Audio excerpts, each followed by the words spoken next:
Bienvenidos a Historia con Arte, el podcast donde el arte nos sirve de puerta a otras épocas, reflexiones y realidades. Hoy les invito a sumergirse en una época de transformación sin precedentes, donde la innovación y el conflicto se entrelazaban íntimamente.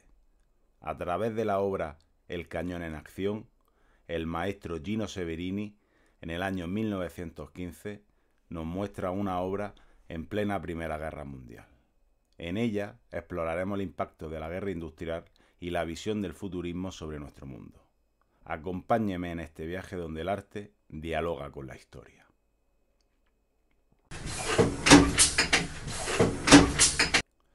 Nuestra historia comienza a los albores del siglo XX, una era de progreso vertiginoso. La revolución industrial había alcanzado su apogeo, transformando no solo cómo vivíamos, sino cómo nos enfrentábamos en el campo de batalla. La Primera Guerra Mundial, o la Gran Guerra, con su escala y su tecnología, nos obliga a considerar la naturaleza misma del conflicto humano. Es en este contexto donde nace Cañón en acción, en un momento donde la artillería había cambiado el arte de la guerra. Ya no era solo el valor o la estrategia lo de que determinaba la victoria, sino también quién podía producir más, disparar más lejos y golpear más fuerte. La guerra se había industrializado y con ello nuestra capacidad para destruir se multiplicó.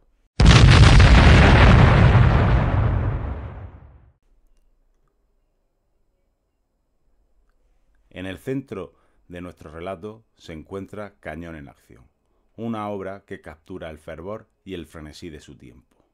Severini nos muestra a tres soldados en una danza mortal alrededor de su cañón, sus cuerpos casi fusionándose con la máquina. La obra vibra, con color intenso y formas que parece moverse ante nuestros ojos, un testimonio del dinamismo del futuro que quería capturar. El autor va más allá de la mera representación, utilizando palabras como boom y aniquilación, para sumergirnos aún más en la experiencia sensorial de la batalla. Estas no son solo imágenes, son sonidos, emociones, son el grito de una era que se veía a sí misma acelerando hacia su futuro.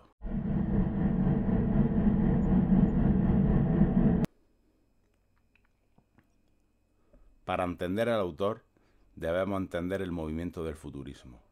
Este no solo era un movimiento artístico, era una filosofía, una forma de ver el mundo, fundado por Felipe Tomaso. El futurismo glorificaba la velocidad, la máquina, la guerra. Para ello, la guerra era purificación, era la destructora de un pasado obsoleto, un catalizador para el nacimiento de un nuevo mundo.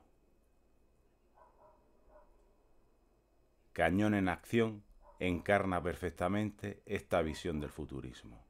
La obra no solo celebra la máquina de guerra, sino que también desafía al espectador a confrontar la complejidad de estos ideales.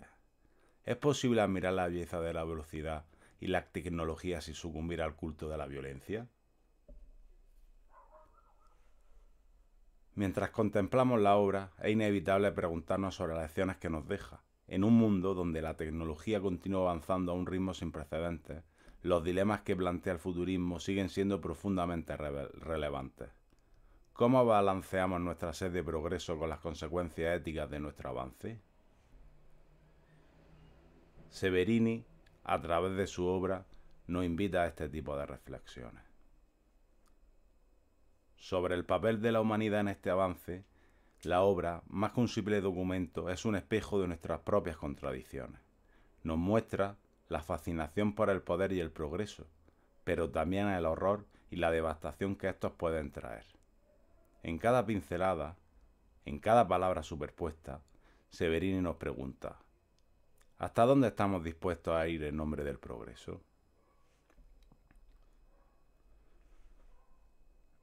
El impacto del futurismo y su relación con la guerra nos obliga a examinar cómo la ideología y el arte pueden influir en una sociedad. Mientras el futurismo celebraba el dinamismo de la era moderna, también reflejaba una fascinación por la destrucción que anticipaba los sombríos desarrollos del siglo XX.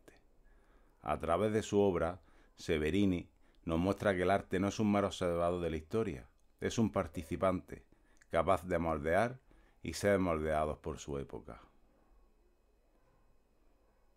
Este cuadro nos desafía a considerar cómo nuestras propias creaciones, sean artísticas, tecnológicas o ideológicas, pueden tener unas consecuencias imprevistas en la intersección del arte y la guerra, encontrando preguntas sobre la responsabilidad, el poder y el costo humano que tiene el progreso. Hasta aquí el capítulo de hoy de Historia con Arte. Permanezca atento a próximas entregas.